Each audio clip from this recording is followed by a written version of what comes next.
Hey, I'm Doug Jones from Hellboy 1 and 2, and you are tuned into the Jackals Head on PSN Radio. We're back inside the Jackals Head here on PSN Radio and SoFlo Radio, and we're here with our guest of honor for the evening, Mr. Doug Jones, the incredible, some say the immortal Doug Jones. How are you doing, sir? Welcome to the Jackals Head. Well, I can promise you I'm very mortal. I'm feeling every day of it. But I'm doing great tonight. How are you, Angel? You know, I'm just blessed to be here with you. I mean, this is probably the coolest thing ever. You know, you're one of my favorite actors, man, that I've ever had. Honestly, I've seen every one of your movies. I followed your career for a very long time, and it was just a pleasure to meet you last year and to have you on the show here now. It's really a blessing, man. Thank you so much for being on here. And I'm doing a lot better now than I was 10 minutes ago, believe me. Much better. Well, yeah, I was in the chat room myself, listening, making sure that it wasn't just me that couldn't hear the show either. But it looks like we're back up and running. Look at the love. We are. And now, you know, for a lot of the listeners that are listening in, of course, that might not know who you are, and shame on them for not knowing Doug Jones. What the hell's wrong with you? It's Doug Jones, people. But, you know, just give us a little bit of a rundown of how you got started in the business. And, you know, you're, of course, best known probably for two movies, Hellboy and The Fantastic Four. But you've done so much work. I mean, tell us a little bit of how you got started and some of your earlier work. Oh gosh, well, I've been at it for 26 years now, so I'm there's quite a few movies under my belt and TV shows and whatnot. I mean, like early days, like my first studio film I showed up in was Batman Returns. I was one of Danny DeVito's sidekicks in that as a thin clown in the Red Triangle Circus Gang. Then shortly after that was Hocus Pocus, where I got to play Billy Butcherson, the dead zombie guy who comes back to life when Bette Midler raises me from the grave. So great fun there. And also, aside from the Hellboy movies as the Bluefish guy Abe Sapien and the Fantastic Four sequel as the Silver Surfer, I also played El Fauno, the Faun, and also the Pale Man, Hombre Pálido, yes, in Pan's Labyrinth, or in Espanol, El Laberinto del Fauno. That's pretty good, actually. I am Cuban, and that's not that bad. You know, that's actually one of my favorite movies that I've ever seen. Guillermo del Toro is just like an amazing director, and you know, anything he does, to me, I'm there. You know, I'll watch it immediately. But you know, it shocked me when I watched that movie and I saw you in it. I didn't recognize you at first, obviously, because you're under all that makeup. How was it to get into all that makeup and play those characters? Oh, it's everything you would think it would be. It's nothing you want to put on at home and just watch TV in. You know, No kidding. There's heat, there's weight, there's stickiness, there's it's a cumbersome. When you're becoming something that isn't human, you're it's going to be hours in a makeup chair or a heavy costumey suit sort of thing with mechanics built into it. Like I wore something like that recently in Neighborhood Watch, which comes out July 27th. So. We've got. I do it all. Yeah, everything from light glue-on bits to heavy, mechanical bits and everything in between. So it adds a certain challenge and extra layers of physicality to push through to make a performance happen. But I still have to think like an actor. But when more is piled on me, I also have to think like an athlete as well. Right. Well, I think there's actually more acting involved in what you do than, just a George Clooney, for example, and the way he does movies. I mean, you're really character actor. I mean, you become a different character in every film. That's a lot tougher. Well, that's very kind. Well, thank you. Hopefully, people can spot me because I only have this tall, lanky body to work with. So, right. So people who really study me and know my hands, especially my hands, seem to be the dead giveaway in most of the roles that I play. Yeah, I've seen that. Yes. And but otherwise, it's kind of fun to get lost in a character to the point where people are like, "Oh my gosh, that was you!" That's nice to hear. That's kind of what happened to me when I saw you as Silver Surfer. I was like, "That's Doug Jones? Are you serious? That's Doug Jones!" And then that was like the best part of the movie was you. Oh, that's very kind of you. Now, how many movies have you done with Guillermo del Toro? I mean, you've done a few movies with him already. I mean, 4 now. 4 now, right? We met on Mimic in 1997. I think it came out in 98. Or no, it came out in 97, I think. I can't remember now. But I played one of his giant cockroach bug guys that overtook the New York subway system in that. And then, nice. Then 5 years later was when we made the first Hellboy movie. And then shortly after that was 2005 was Pan's Labyrinth. And then he came back around for me again to do Hellboy 2 in 2007, and that came out in theaters in '08. So now he's working on another movie not in Canada right now called Pacific Rim, which I'm not in. His creatures in that are like giant robots fighting off giant aliens, so he's using a lot of CG for that. Yeah. But one we have in development right now at Universal Pictures is Frankenstein. Oh. So it's been in development for a couple of years now, and hopefully we'll get to do it before I die. I hope so. I'm attached to play Frankenstein's monster. Nice. Oh man, that would be a hell of a role for you. Yeah, I would love it. I know, but after playing that iconic horror film character, classic character, that would be, I could die then and know that I did my best. I think. Now, there's a role here that I see on your IMDb page, Smoking Jesus on Rock Jocks. What is that about? In Rock Jocks. Well, this that's is 420. This is perfect for tonight's show. Well, no, it's not that kind of smoking. Okay. In fact, yeah, all this 420 talk, you crazy kids, you crazy pot-smoking kids. I know nothing about this. I have never smoked marijuana. I don't have plans to. I'm 51. I'm old. But so I'm not going to be much help on like head talk tonight. But when it comes to Rock Jocks, Smoking Jesus, I played an alien from outer space who helped the U.S. government set up a secret department that shoots asteroids out of the sky before they hit the Earth. Nice. And so there's a whole team of people, but I'm the alien who is a big government secret that helped them set it up. And the reason I stayed, now the program is up and running, they don't need me here anymore, but I stayed around because I got addicted to cigarettes. I love the cigarettes. You see, my character in this movie. So nice. You see this alien who's always got a cigarette in his hand. It's rather humorous. You sure it's not a cigarette with a little bit of weed in it, or is it just Marlboro? Angel, now stop it. Now, this movie has a really good cast. You have the lovely Felicia Days in this movie as well, right? She is, and that was my third project working with her just last year. In 2011, I did season 5 of The Guild with her, and also her web series Dragon Age Redemption, based on Dragon Age the video game. I just adore working with her. We could be mistaken for brother and sister if we had to be, Lovely girl. And, there is a little bit of pot though in this movie. Jason Mewes is in this movie also. Oh, Jason Mewes is in it, right? So, yes. Now I don't know. And again, I don't know if he's actually smoking pot in the movie, because Angel, that's illegal. Yes. So wink, wink. Well, except in California, they got. Oh, the medicinal thing. I don't. You have to get a doctor's prescription. I don't know how that works. I have no idea. I think I don't know. I don't have glaucoma, so I don't. Or whatever it is. No, you're getting older. Eventually, you're going to develop a glaucoma, and you're going to need a medical marijuana license. And Doug, you'll be right there with the rest of us, man. Like, just take Willie's advice. You're a big silly, is what you are. Willie Nelson, just take his advice. Listen, and getting serious though, I met you last year at MegaCon, and like I said, that was like literally like the coolest experience meeting you because you're one of my favorite actors ever, and just hanging out with you and all that stuff was really an amazing experience for me. Not for you, because I'm sure you're like, oh, look at this fat guy, and whatever. But no, for me, it was like the coolest thing ever. I was like, Doug Jones, oh my god. Now, you're doing a lot of these conventions and stuff, right? I mean, are you doing a lot of them, like MegaCon, like some of the big ones? Could people out there go to these conventions and expect to see you there, or maybe get your autograph or something? Yes, I have conventions coming up all the time.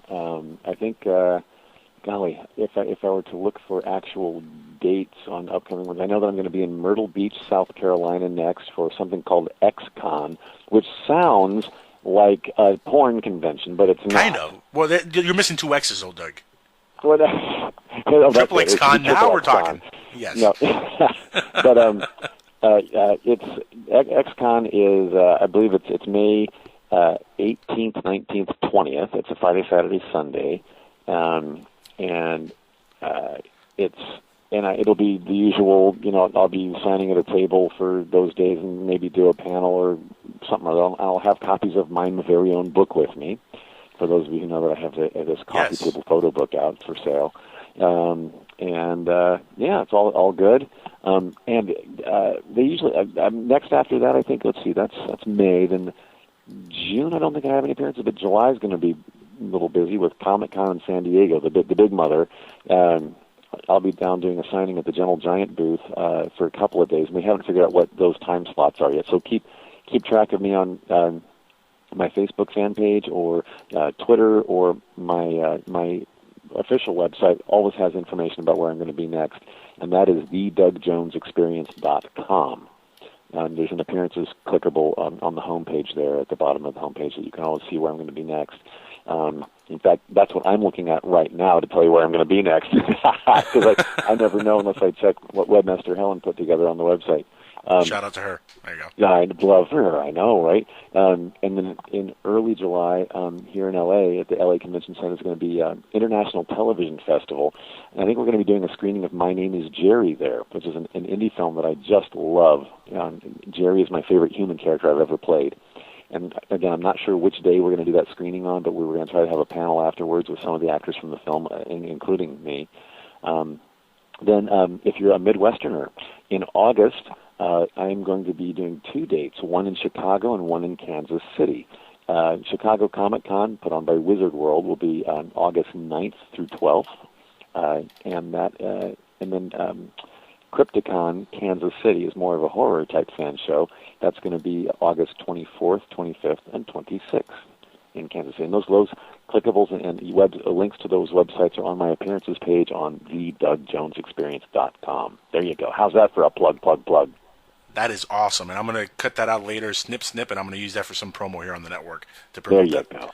It is, a really cool event. How much, do you really enjoy going to these events? I mean, I loved it personally, but do you enjoy going to these events yourself? I mean, is it a lot of fun for you as an artist?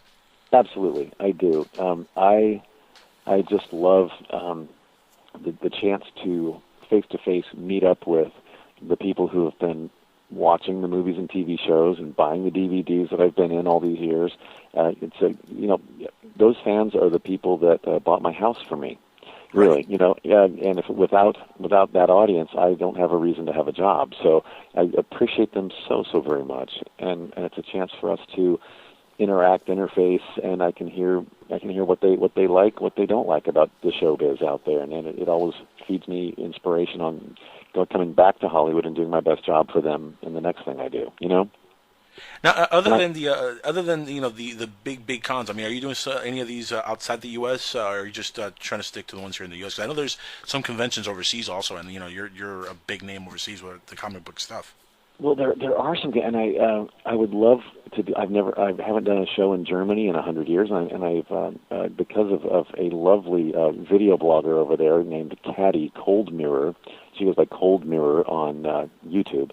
She's like the biggest video blogger in all of Germany, and she's been so sweet to me, and she's on a couple of Doug Jones segments on her show, and because of that, I've gotten so many German followers, and I would love to do a Comic-Con of some sort in Germany, but for some reason, I think that getting overseas, it's more difficult for appearance manager Derek to work deals overseas for some reason. I mean, they've invited me, but then I don't think we've all ever come to terms on contracts and things to get me over there. So I'm not sure how that works or what it takes, or I don't know. I just sit here and get the call from appearance manager Derek when he calls, Yeah, it is a little tougher to do the overseas stuff. Trust me, I know I've actually been trying to put together some overseas stuff for the network, and it's not easy at all. It's right. A pain in the butt. I did do a show. I think it was called Memorabilia in Birmingham, England, which I loved doing, and I have been to Amsterdam once, and also, and I was in Dusseldorf, Germany, nice. Years ago. It was back in 2006. So it'll be good to get back to Europe again. I've done Australia and New Zealand as well before, a couple of shows down there. So I would love to do. I think it'd be great to do a show, a convention in Tokyo, in Japan. I think that would be an audience that hasn't been tapped yet for. Those are fans I have not met much of, so I'd love to. That would be awesome. Yeah, Japan is huge, and especially the comic book movies. I mean, those conventions over there would be amazing. Let me ask you, going back to the acting here, do you like the genre, the comic book genre? Do you like that genre, or what's your favorite genre of movie to do? No, well, I like being in them for sure. It's the anything fantasy driven it gives you so much potential to go way outside the box. We live everyday normal life, and then to go into a movie theater and experience something that you can't experience at home. I think that's the fun of sci-fi and comic book movies and fantasy films. But for me, because I live in that world so much. My recreation and my getaway, my relaxing movie viewing is romantic comedies. I love a good Notting Hill. Give me a good, Waking Ned Divine. My favorite movie ever is called Somewhere in Time with Christopher Reeve and. Oh, that's a great movie. Yeah. Very romantic movie set back in 1912, but it involves time travel. He was a modern-day guy who went back to that era, so there was a little sci-fi element to it, but the overall it's the romance and the violin music and the setting sunlight and all that kind of crap. I'm a sucker for that kind of thing. Christopher Reeve, anything with Christopher Reeve, though, and I mean, he was one of the greatest actors. He was Superman! He was Superman. I know, right? And he was a Superman. He really was. I mean, that's what I'm saying. Yeah. Just a great guy. Guys, I announced that we're going to take calls on the show a little bit later, but there's a caller who wants to get in, so I'm going to be courteous. I'm going to let him get in on the call here. 405, you're on live with Doug Jones. A little bit early, but what the heck? We'll take your call. What's up? Oh, I'm sorry. My name is Randall Beavers. And I'm part of a film that Doug's going to be doing. I guess my browser on my internet is a little slow, but it's okay, Randall. You want to ask Doug a question? You're part of a movie. What's up? Well, it's just that I'm getting the pleasure to work with him. Later on, it's with Teller Tales, but I just also want to ask Doug, what's Doug's inspiration? I've looked on his Wikipedia page, and I'm actually quite impressed with him. He's an impressive fellow, isn't he? Yeah. Oh, yes. Yeah, his resume is amazing. What is your inspiration there, Doug? Well, first of all, you said your name is Randall, is that right? Yes, Randall. My actual name is Randy, but I go by Jason Rand. You go by Jason Randall? Jason Rand. Rand. Okay. Well, let's call him the Rand. Let's call him the Rand for tonight. Okay, the Rand. Okay. Well, yes, and what he kind of brushed past it pretty quickly. But the film we're supposed to be working on together is called The Teller of Tales, and it's a short film by writer-director Woody Lindsay. Who lives in Chicago, and I think it's been in pre-production for quite some time, and because he's very meticulous about how he's going to put that together. It's kind of a Alice in Wonderland kind of a feeling story. It's really quite clever and quite charming, and I'm going to play the court jester in that. But anywho, my inspirations were in my early years on TV. Watching Don Knotts play Barney Fife on Mayberry RFD or the Andy Griffith Show was. Oh, I love him. He was great. He was his comedic timing was flawless, and he was a skinny, goofy-looking guy, and so am I. So I could actually relate to that and feel like I had a chance at a career. Also, other lanky fellows like Dick Van Dyke. Watching his show and watching him dance around in Mary Poppins and all those early musical movies and like Singing in the Rain and all that. My dad was a big lover of musical films in the MGM world, so anything that came on TV, we had to sit and watch it like that. And the I Love Lucy reruns and the Carol Burnett show was another great inspirer for me. Anything that made me laugh or want to tap my toes. Those things were what kind of shaped me into the performer that I am. And then when the horror and fantasy and sci-fi and comic book genres started latching on to me, I just kind of brought some of those sensibilities to the sci-fi world if I can, you know. Personally, I like Jack Benny, myself. I've been recently watching him myself. But to keep myself short, I also want to say I think you're pretty amazing. I personally, I've saved all my ticket stubs. I even have Fantastic Four, Rise of the Silver Surfer, and Hellboy 2. You have those in your personal collection? Yeah, I save all my ticket stubs, and well, that's personally. Oh, thank you for that. That means a lot to me. That those are enough to you to keep the stubs from. Yeah. Well, I made sure to save mine, including the opening night when I saw Hellboy 2. I thought you were personally really great, and that I was surprised from wasn't Hellboy 2 just like a lot better than Hellboy 1 because they actually used his voice? Yes. I wasn't about to say anything about that, not to offend Doug, but no. I think Doug got totally underrated on the first movie.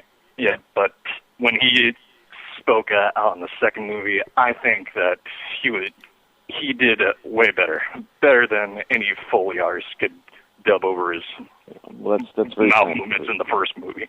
Very sweet. That was a long uphill battle for me. We got it done, and Guillermo del Toro is a very gracious director and writer, and he wrote me a beautiful part in Hellboy 2. And I also got to play the Angel of Death in that movie, which is another favorite character of mine now. So we've had a fun ride. Yeah, I know. When we spoke on MegaCon last year, I asked you a question about Hellboy 3 being a possibility. Recently there's been some rumblings, about a possible Hellboy 3. Has anybody contacted you about a possibility of maybe doing a third one? Oh, no, nobody official. Nothing yet? The only time I hear Hellboy 3 come up is when a fan is asking at a convention, which I love hearing them. I love that they want a Hellboy 3. Yeah. I want a Hellboy 3. I would love to reprise my role of Abe Sapien. I would love to work with Ron Perlman and Selma Blair again and just get that whole team back together. But, it's just a matter of all that's on Guillermo del Toro's plate as a writer and a director. He's stirring a lot of pots right now. Oh, yeah. And so is Hellboy 3 at the top of his priority list? Well, that's a question only he could answer. So it doesn't look like it right now because he's got so many other things lined up more immediately, It's funny you mentioned that he has a lot of stuff lined up. He has a movie coming out in 2014, which I thought you would be perfect to be in. Pinocchio. Oh, Pinocchio. He's producing Pinocchio. I mean, if there's ever a movie where, Doug Jones belongs in, it's in Pinocchio. And I'm not even talking about the actual Pinocchio, like Geppetto. You would make a great Geppetto. A tall, skinny Geppetto. Well, that would be kind of fun. That would be great fun. But when Guillermo is directing, that's when he'll give me a jingle. When he's producing, he kind of leaves the casting and whatnot. He might have suggestions, but whoever he has directing that film will be more in tune with who they want to cast and all that. So I don't know. I'm not going to hold my breath either way, and anytime the phone rings and it's Guillermo on the other line, it's a blessing. So I'll just I'm happy to wait for that. Good stuff. Rand, do you have any more questions for Mr. Jones here before we let you go? Okay, let's see. Do you ever do improv, or do you go to an improv show? Because today, I have an improv class, and I have pretty good fun at it. I just want to know, do you ever improv? Improv terrifies the living daylights out of me. Because the closest thing I did a sketch comedy show within the last year. It was a Acme Theater here in L.A. Does a live webcast every Saturday called Hollywood Saturday Night, and it's much like SNL. And so I was like I was their celebrity host, and I was in a lot of the sketches, and it was kind of but it was going out live. But we were rehearsed and scripted, so that's different. And then I did an improv show. There's an improv exercise where someone gets up on stage and is a storyteller. So I was invited to come and tell a couple stories from my career, and then the improv team would get on stage and have to act out elements of that story that I just told. So that's the closest thing I've come to it recently.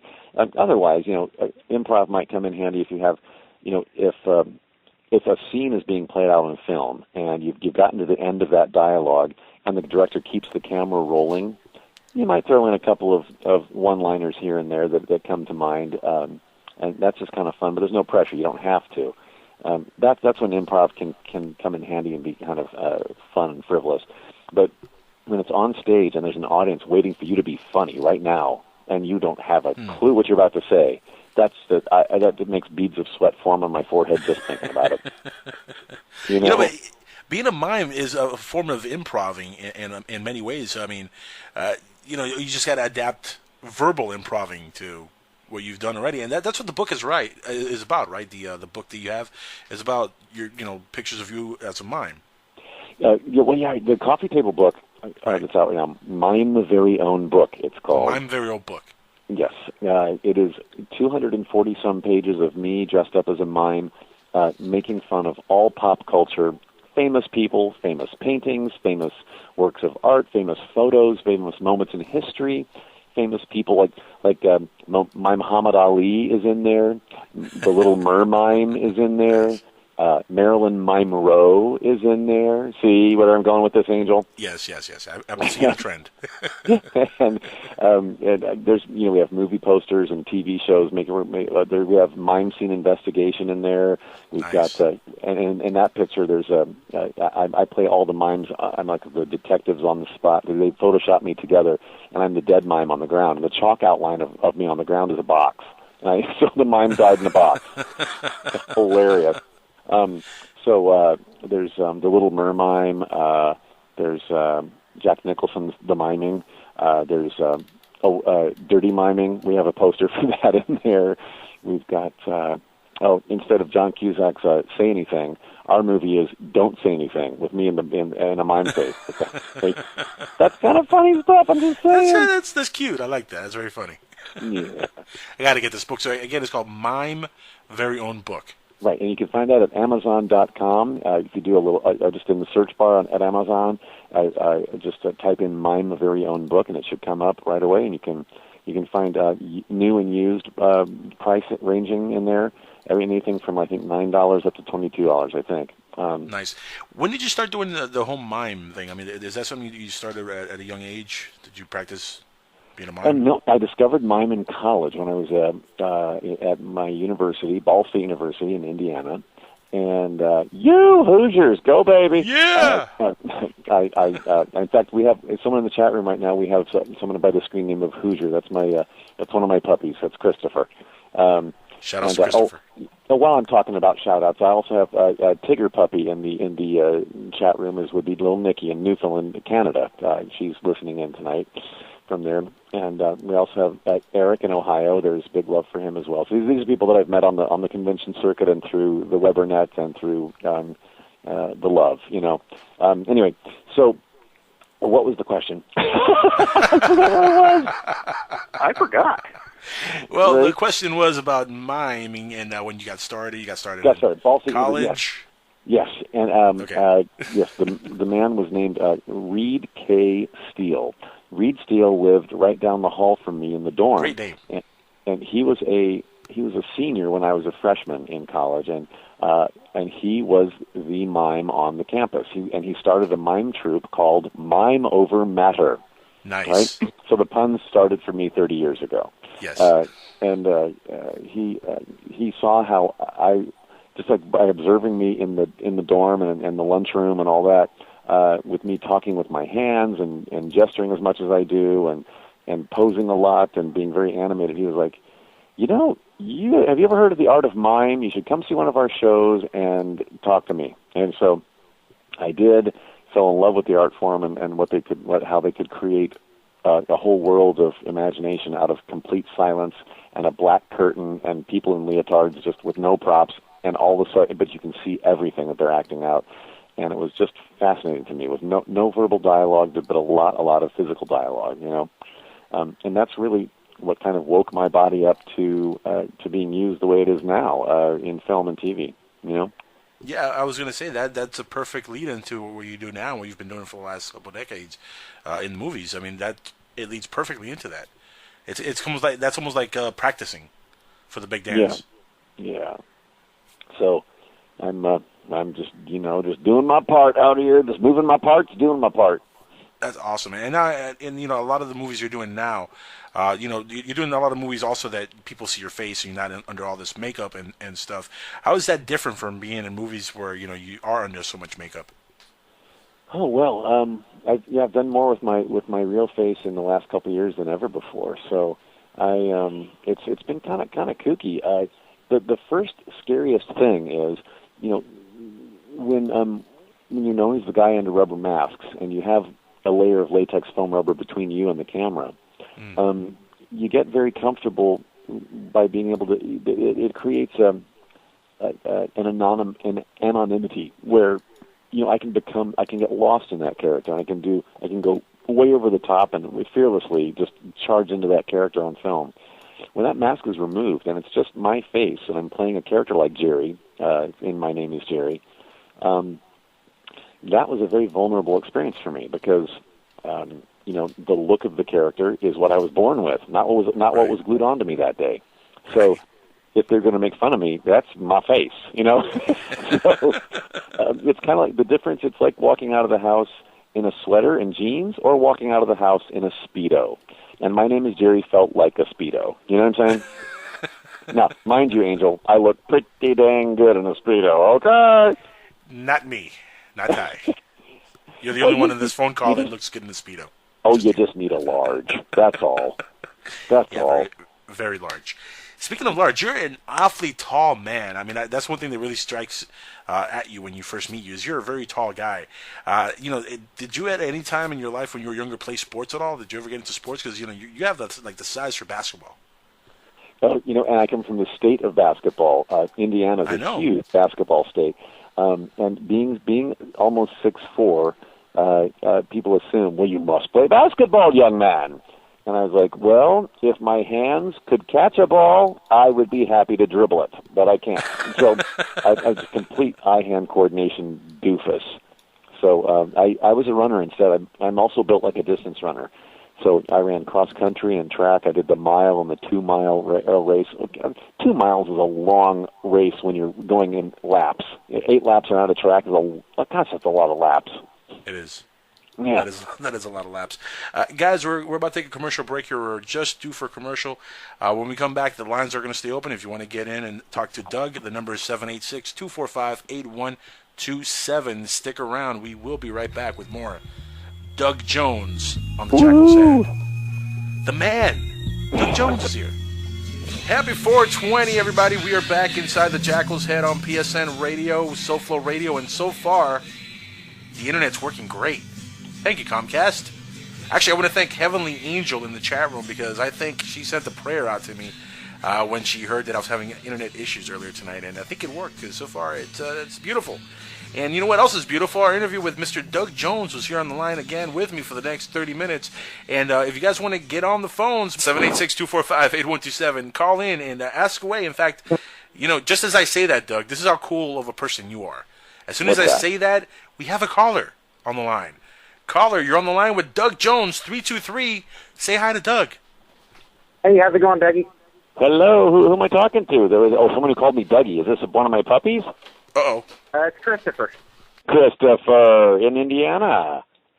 Yes, I am. How you doing? I'm doing great tonight. How are you? Well, now it's late for you, child. What are you doing up? Am I gonna have to spank? Hey, I'm like a vampire. I go to bed late, wake up late. That's of course my schedule is all creature of the night. You know how it is. I think most of the listeners of this show are probably vampires. I'm guessing, right? Yes, probably. Well, this is inside the Jackals' heads. You kind of have to be a little bit out there, or be a creature with a title like that. The Jackals' head. I think we're talking about late night folk. Yeah, definitely. So you have a question for Doug?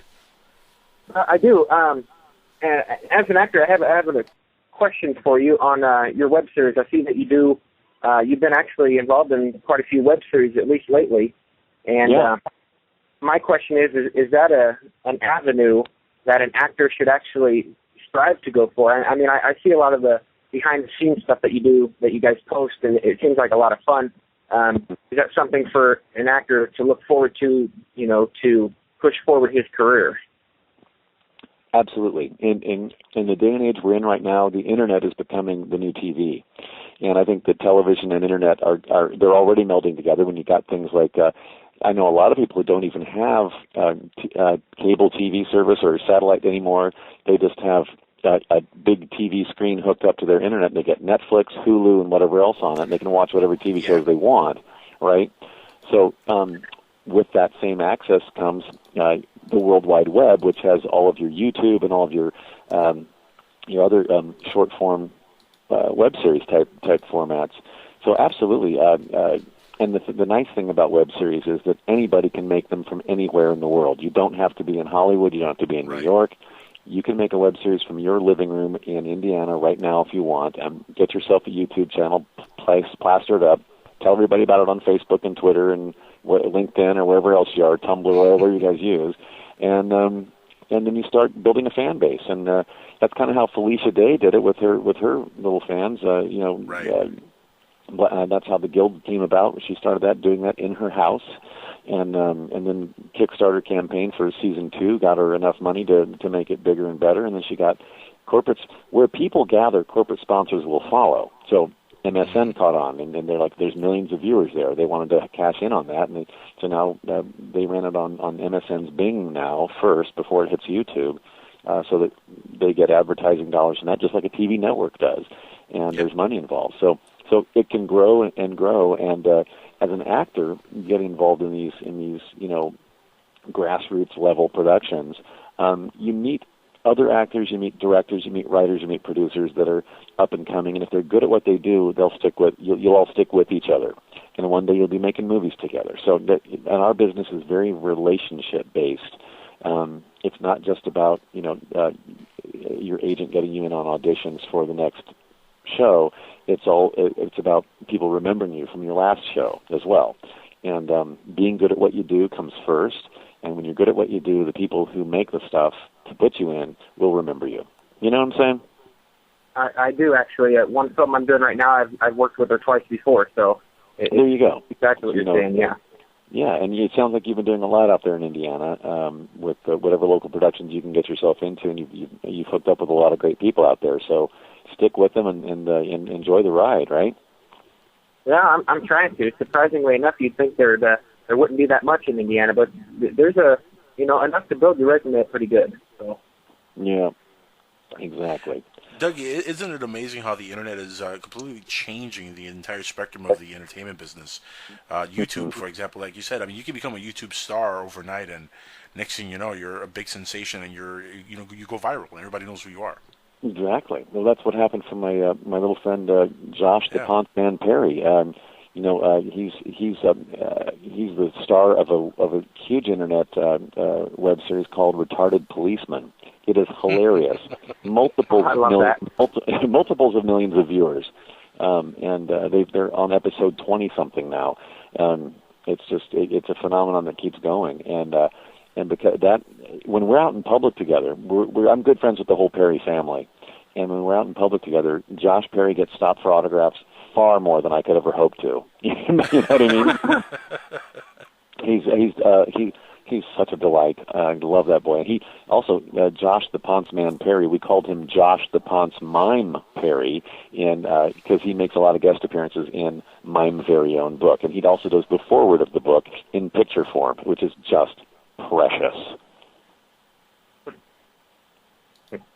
That's awesome. Caller, do you have any other questions for Doug? Because we're getting a lot of calls, man, and I want to get to other callers. No, I'll let everybody else go in there. Thank you, and thanks for the shout-out, Dougie. No, Christopher, it's big love for you, and we'll talk soon, okay, baby? All right, thanks. Thanks again for calling in, Chris. Bye. Yep, thank you. 270, you're on the air with Doug Jones inside the Jackal's Head. Welcome to the show, my friend. Hey, how you doing? My name's Chance. I'm a friend of Dougie's. Worked with him on My Name is Jerry. Yes, you did. Chance Hershey. How are you doing, puppy? Are you good? I'm doing well, Dougie. It's wonderful to hear your voice. Oh, well, it's wonderful to have one. Thank you. Oh, see, sweet. Well, Kim and I decided to sit in and listen to the show, and I heard you talking about doing, like, the Guild with Felicia Day. I had no idea that you had worked with Felicia. She's one of my favorite little Joss Whedon actresses, Dr. Horrible, Buffy. What's it like working with her? Is she as cool as she seems on Twitter and Facebook, or is she, just like a fake nerd, like an Olivia Munn? No, she's every bit as cool as she seems. She's the most approachable, fan-friendly actress I've ever known. She really, because of the success of the Guild, it was all fan-generated. It was not a network swooping down and saying, Felicia, we're going to put you in this show and we're going to make you an overnight success. It wasn't that. She wrote it herself. She produced it herself. She got it out there. She pulled the team together, and she acts her ass off in it. And, and she gathered her fans together. And working on season 5 with her, what was one of the most touching things was that all the extras in the show donated their time and came from all over the country to be in that show. She opened up the wave, the invitation on her Twitter and on her Facebook pages to say, hey, anybody wants to come be? We need to man up an entire convention, because the whole season 5 takes place at a gaming convention. So that meant a lot of people in a lot of costumes, cosplayers everywhere. And so these people showed up with their own costumes from all over the country. People flew in and invested that kind of time and money to come be in the show. Now, that's a loyal audience. And that is, yeah. That's just amazing. And so so the fact that she has that kind of power to pull people together like that means that she's a very fan-friendly lover of those people. And she also understands that those are the people who bought her house for her. So, we all appreciate the people who put us where we are. Yeah, no kidding. Listen, on this network, her name comes up a lot on one of the shows that we have here. Scorpion's Tail Radio is one of the shows on, that is one of the prime shows on this network, PSN Radio. And right now on the line, Scorpio Moon is the host of Scorpion's Tail Radio. He's a big fan of Felicia Day, and he's a big fan of yours, Dougie, and he wanted to say hi. Scorpio, you're on the line with Doug Jones, my friend. Say hi to him. Yo, yo, yo. Hey, guys. Thanks for taking the call. Hey, Scorpio. It's good to hear from you. Hey, you're talking about Felicia Day earlier, and I've been checking out the Geek and Sundry channel a lot, and I noticed that they're going to have a Hellboy webcomic coming up. Is there any chance that you're going to be doing any voice acting for that? Ooh. I have not been talked to about that yet, and in fact, her new channel just launched recently, didn't it? The Geek and Sundry, and I haven't heard too much about what's going on there, and it's a matter of time for me too. But I have not had much time to check it out myself. But if that opportunity came up, I would not turn it down. That's for sure. Oh man, that's a shame that they haven't said anything about that. Yeah, it'd be disappointing to not hear her voice in it. If I could sneak in one more question while I'm still on the line, this one's a little more random, but I was just kind of wondering, as an actor, if ever in your personal life you ever kind of slip into acting, like, I don't know, say maybe you're out to dinner with some friends or something, you just kind of think to yourself, I'm going to slip into a different personality today and just kind of mess with people a bit or play with them or something. Do you ever do anything like that? Yeah, you know what? No, and I'll tell you why. I do really great when there's a camera and a crew and everyone knows that I'm playing. I cannot mess with real people in real life. For some reason, the pranksters that can do that, my hat's off to them, because I will break and crack every time because I feel so horrible that I'm making some, a poor waiter or, a passerby at a grocery store or whatever.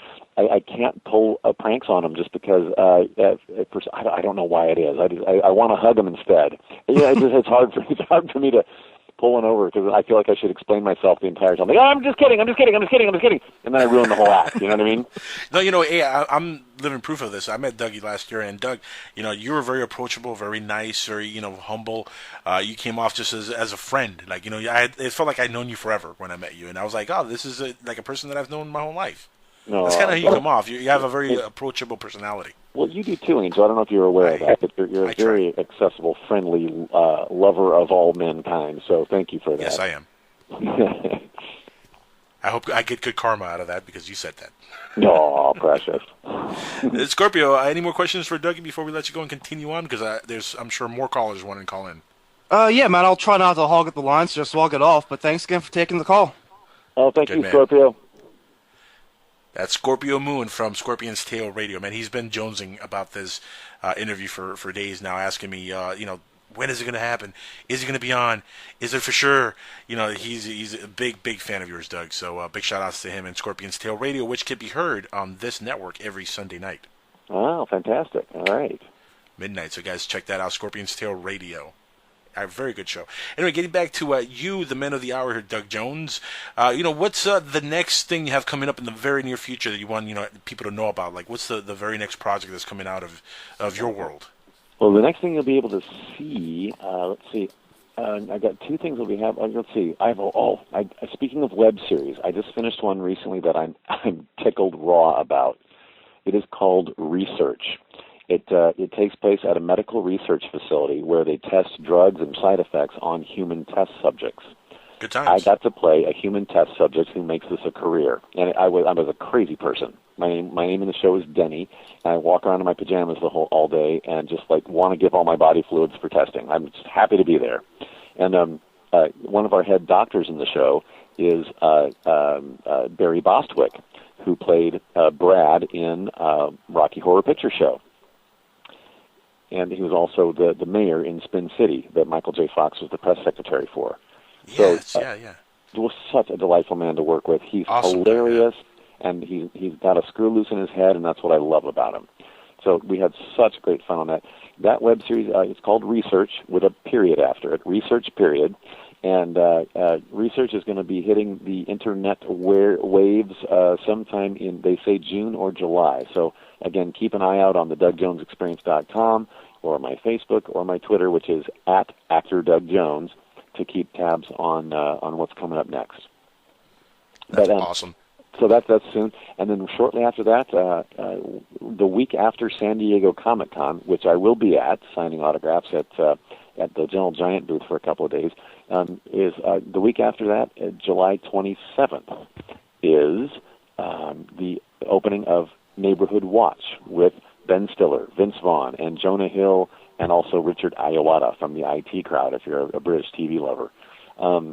And those guys have formed a neighborhood crime watch in their suburban area, and they don't have much crime to fight. So they get together in Vince Vaughn's garage and play pool and drink and tell fart jokes and until the alien invasion, and that's where I would come in. So I'm the sci-fi element to this comedy movie, much like a Ghostbusters film, right? Which we need a third one of, by the way, Doug. Well, yeah. Please make a third Ghostbusters Hollywood. Listen, we have Anthony P. on the line. He wants to ask you a question. Anthony P., welcome to the show, my friend. You're on the line with Doug Jones, man. This is Doug Jones on the line with you. Good evening, Judge Jones. How are you? Hey, Judge good, Jones, Anthony P. How are you doing? Oh, I'm doing pretty good. I'm a friend of Scorpio's, by the way, who is one of my partners from the Scorpion's Tail, in which we do mainly comic book talk, which is awesome. Awesome. Yeah, and it's a very rare and honorable privilege to be able to talk with you, and it's just great. And you're a wonderful actor, and it seems to be a little bit of a pattern, you playing more than one role as a creature in more than one film, such as Abe Sapien from Hellboy, and you do pretty good. You're a wonderful actor, and also when it comes to playing the voice of Abe Sapien, you have such a rich voice, let alone looking the part with all that makeup, which is just... You're very kind. I said in my richest voice possible. Indeed. And and honestly, I'm still waiting for a Hellboy 3. I've been dying to see it waiting for it to happen for quite some time now. Yeah, well, it's crazy how that is. Don't you get tired of that though, Doug? Everybody telling you Hellboy 3, when is it coming out? You must get tired of that question now. I mean, because everybody wants it so bad. No, I couldn't possibly get tired of that question, because what that question means is that they loved Hellboy 1 and 2 a lot, and that means the world to me. So, no, it's a huge compliment that people would ask about that, would want to see more. And it's worse when they say, "Whatever happened with Hellboy 2?" You know, that I don't want to hear, right? Hellboy 3, and they want it, that's sweet. Let's bring it. It was amazing, just simply amazing. And also, if they would ever make it possible, I would love to see another animated Hellboy movie. Oh, you know what? I would love to do that one too. We did two. I was in two of them already. Hellboy: Sword of Storms and Hellboy: Blood and Iron, and I had such a great time voicing Abe for that. Yeah. And, that was. And Ron Perlman was back to voice Hellboy, and Selma Blair voiced Liz Sherman. John Hurt voiced Professor Broom. We had Terry Gilpin also in the voicing. Curses! I forget the character name now, but anyway, she was in there as well. Yeah, you can't go wrong with playing voiceover, and it's just great. I mean, it'd be fun.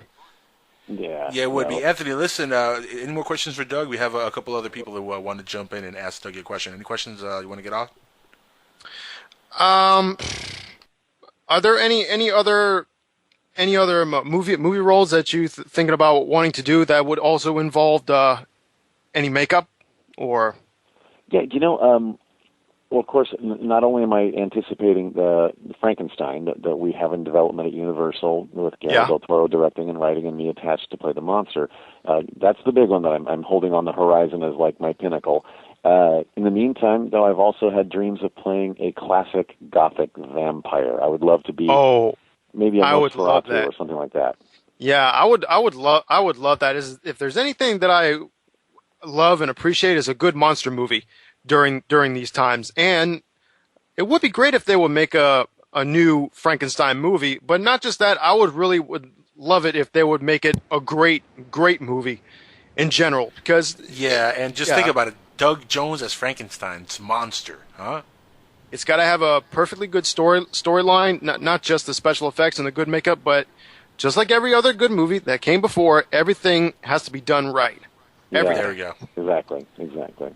That's the only way to do it. Thanks for calling in, Anthony. We're moving on to another call here who is Thanks, Anthony. Big love. Dying to talk to you, Doug. Miss Nikki Morgan. Nikki, you're on the line with Doug Jones. OMG, Dougie. Is this Nikki Precious Love? Yes, it is. Oh my goodness! And I'm about to fall off my chair. Don't do that. Don't hurt yourself. So are you calling in on Skype or how are you doing it? Well, Birch helped me to figure it out. We got it through Skype, so. Look at you. And you're calling from, now this is the Nikki from Canada, Newfoundland, right? Absolutely, yep. 100%. And how, now, Nikki sent me a message earlier today that Newfoundland in Canada is 4.5 hours later than Los Angeles. How do they work a half-hour time difference? 4.5 hours? I know. I've actually tried to figure that out myself. Apparently it's a geographical thing, and it's like just part way between the prime meridian in England and all that kind of stuff, but I'm not exactly sure how math. That's too much math. I can't do that. No, I can't either. So I just go with the half an hour thing and run with it. There you go. Oh, precious love. Well, is this the first time I've heard your voice in real life? I think it is. Absolutely, 100%, yeah. And don't you sound delightful? Oh my goodness. Well, for those who don't know out there listening in Radioland, Nikki Precious Love here has been messaging me on the Twitter and the Facebook for a few months now. Yeah. And I'm trying to apply for the job as your biggest fan, but I'm still not. I think that's taken. No, I'm working. You guys can duke that one out later. Yeah. There's a camp. No, trust me, we'll get it done. Angel, if you really want to get into a knockdown drag out with a young lady, that's up to you. Hey, I'm down. I got the lotion. Oh, your eyes. Call me He's big, Nikki. I'm going to warn you. He could take you. But Dougie, come on. It's all Grr, you know. Grr. Vicious, nasty. Oh, precious. Anyway, Dougie, the question I do have for you, I've proof on exactly, because you commented the one day on how keen an eye I have. If you remember that, we were talking about because you spotted me in something, I think. What was it again? It was the pajama pants that you were wearing in Mr. Escape and in Research. Yes. Yeah, that was and my keen eye that you commented on, and my joke about me actually having two. Two good eyes. Yes, you did. That's right. Yes. Well, yes, the Research, the web series I was just talking about a minute ago with Barry Bostwick. It'll be coming on the internet sometime in June or July, they tell me. Wait. And of course, I'm running around in pajamas all the time because I'm a test subject, and I just basically lie around and get all my bodily fluids tested. And I have a pair of plaid flannel like sleeping pants that I wore in a short film a few years before called Mr. Escape, about a faded escape artist who now lives in his own little quiet dungeon-like apartment, and he gets robbed and tied to a chair, and he can't get out. So it's kind of an escape artist, right? What's that now? Said an escape artist that gets tied up. Yes, an escape artist who gets tied down by a common burglar. It was rather funny. And in that short film, I am indeed wearing the exact same plaid sleeping pants because I provided my own wardrobe for both. So there you go. There you go. But the question I actually have is on your cheekbone on your left-hand side. Yes. You have what appears to be a scar from like 4 or 5 stitches or staples? On my real face? On your real face. Let's see. Okay, so this is an interesting... You know, Nikki, no one's ever asked about that before. That's because I'm awesome. Good eye. Good. Yeah, well, see, this is that whole about that good eye of yours. Thing. Yeah, no kidding. I like her already. I've studied this man. I swear it. Well, you're precious. No, I do not have staples or a scar there from a cut. That would be leftover acne scarring from my teenage years. I have a little bit of, and that's a fine, minute thing to look at. I mean, not everybody, and when I'm making a public appearance, I often try to cover that area with some makeup, or somebody does. And that's whenever I'm doing a TV show or something. That's one of the spots they try to fix up for me. But it's just one of those little it's a little divot in my skin that sometimes the light catches it and makes it look worse. That's all. Yeah, no, like I say, it was just one of those things that I had seen it, and I was like, I wondered if there was like an injury in childhood or something. Nothing major, just emotional injury from having zits. That's all. Well, yeah, no, I get that. Yeah. Some scars never heal, though, Doug. You know what I'm saying? Yeah, those wounds, man.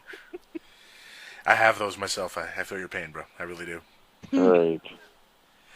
But that is, an amazing eye on Nikki here, because I never noticed that.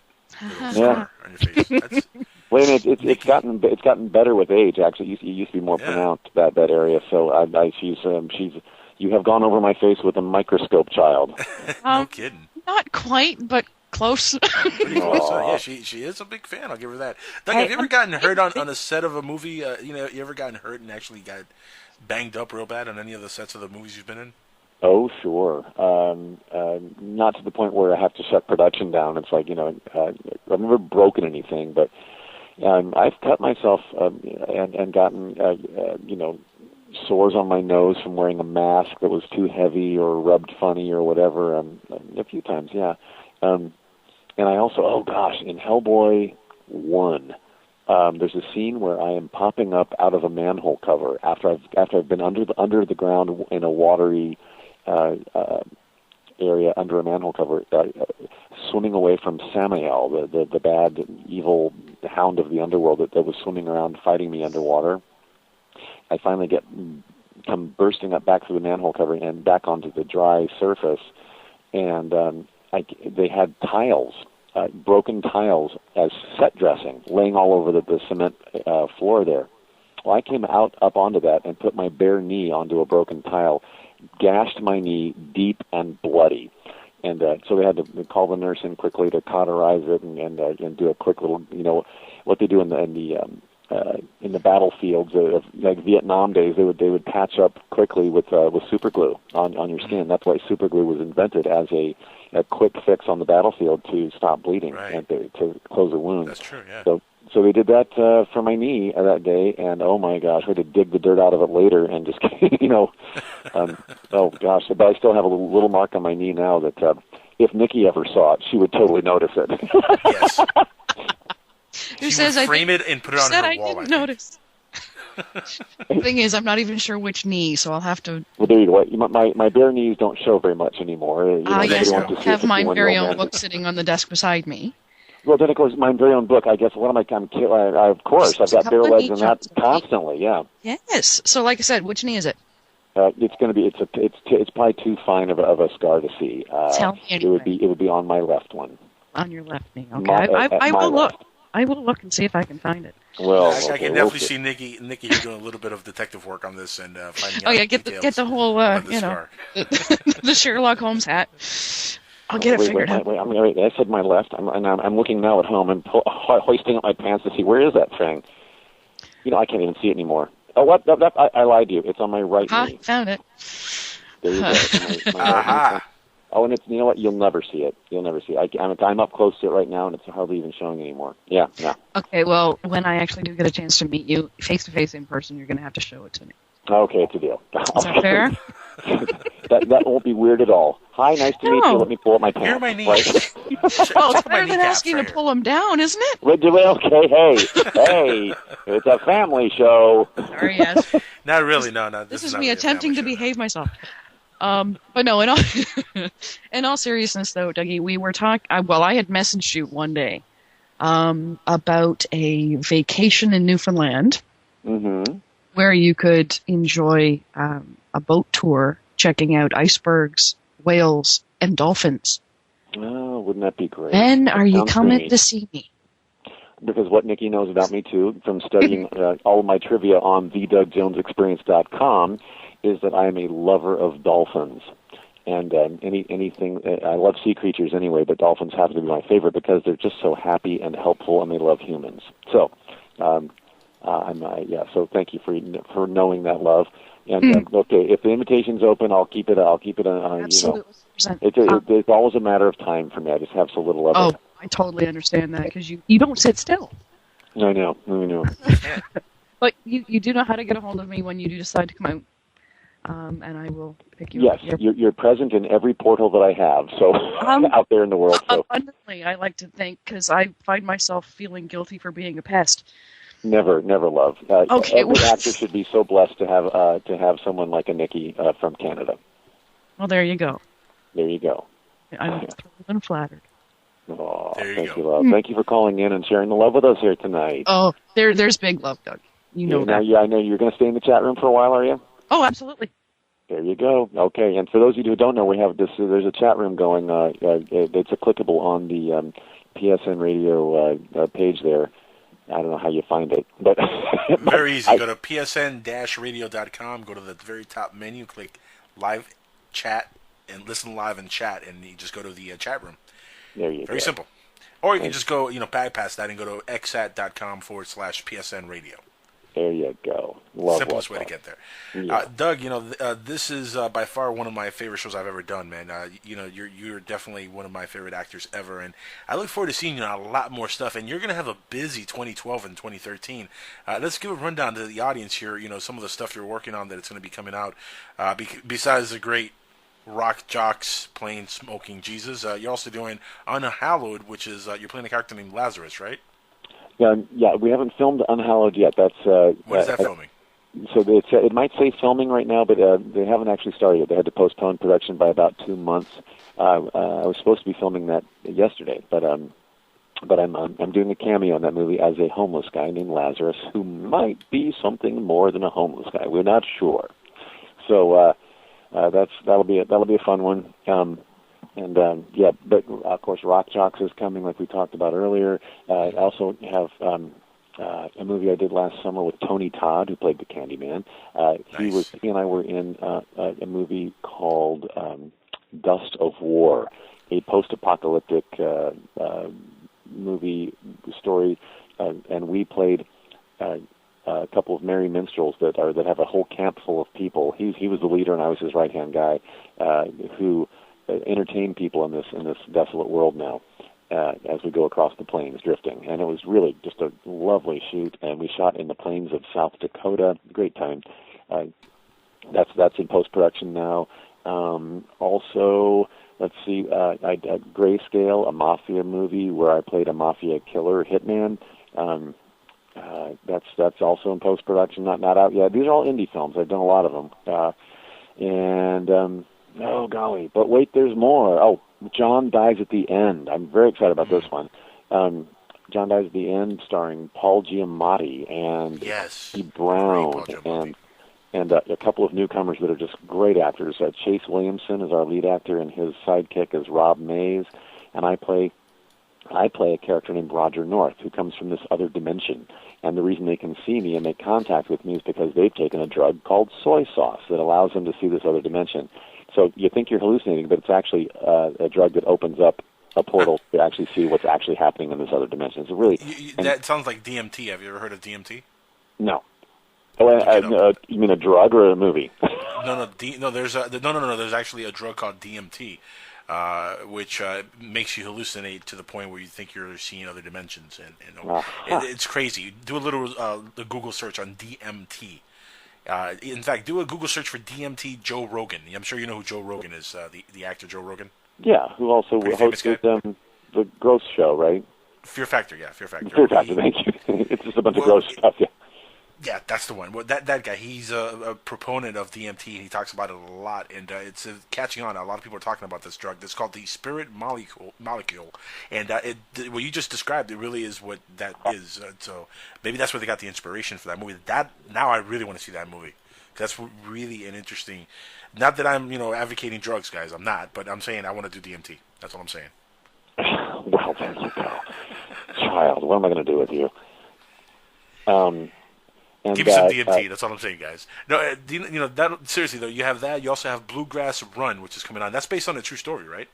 Bluegrass Run has also been in development hell. It hasn't been produced yet, and I think it might have a red mark on it on my IMDb page that says it is. But that's a mafia guy in Chicago is trying to get out of the business and kind of disappears into horse country in Kentucky.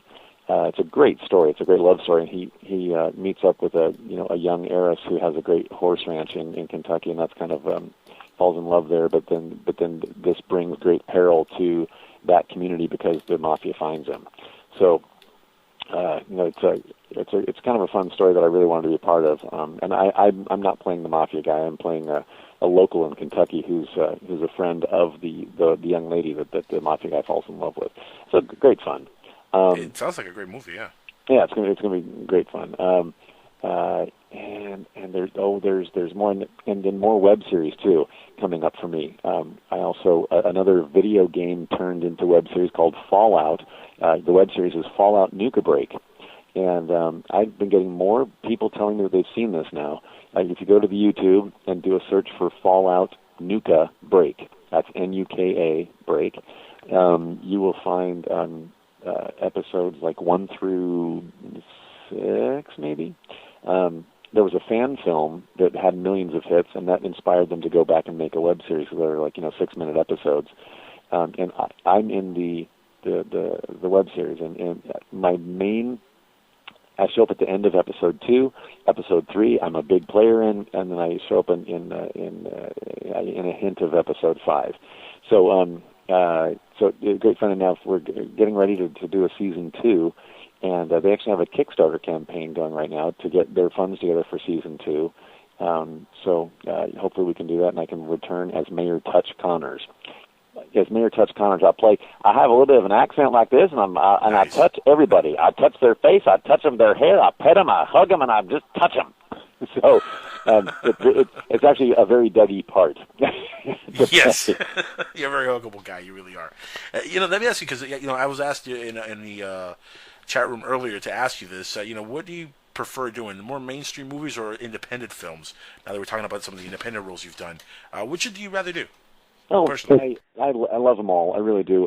If it's a good story and that I want to help tell, and a great character that I want to invite into my heart to play through me, and a great director whose hands I'm safe in, I'll do it whether it's big budget or small.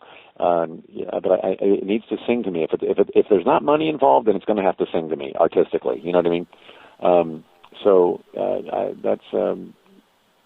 I like them all. I really do. I like the creative freedom that a young filmmaker has to do his own thing in the indie market. Yep.